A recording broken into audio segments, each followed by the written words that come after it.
বিসমিল্লাহির রহমানির রহিম। আমি বঙ্গবন্ধুর তরফ থেকে বলছি। আমি কামাল পাগলা, হাওদা ইউনিয়ন, ফরিদপুর থানা, মঙ্গলগ্রাম বাজার, জেলা পাবনা।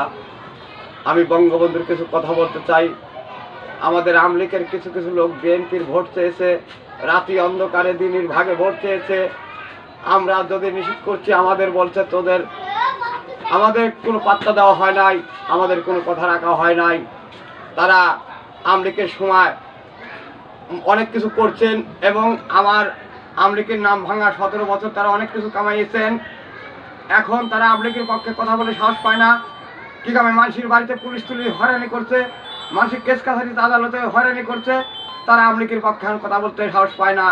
আর আমরা আমলিকের মদিব সৈনিক, 71-এর হাতিয়ার আমার বাপ ছিলেন বীর মুক্তিযোদ্ধা মোহাম্মদ ফয়জুদ্দিন মল্লিক, একদম তো গ্রাম বাড়ি। আমার ভাই মেসের হাবির রাজা, জাহাঙ্গীর বাবু, ইরালি, এরা আমার চাচা, এরা সব আমার বাপের সাথে থাকতেন। রফিকুল ইসলাম বকুল, ওয়াজুদ্দিন খান, শেখ সদিলা বাচ্চু, এরা আমার বাপের সাথে থাকতেন। আমি দেখছি এদের সাথে রাজনীতির লাল ভাই, এদের আমি সবাইকে চিনি। আমার নাম কামাল পাগলা, হাওদা ইউনিয়ন, ফরিদপুর থানা।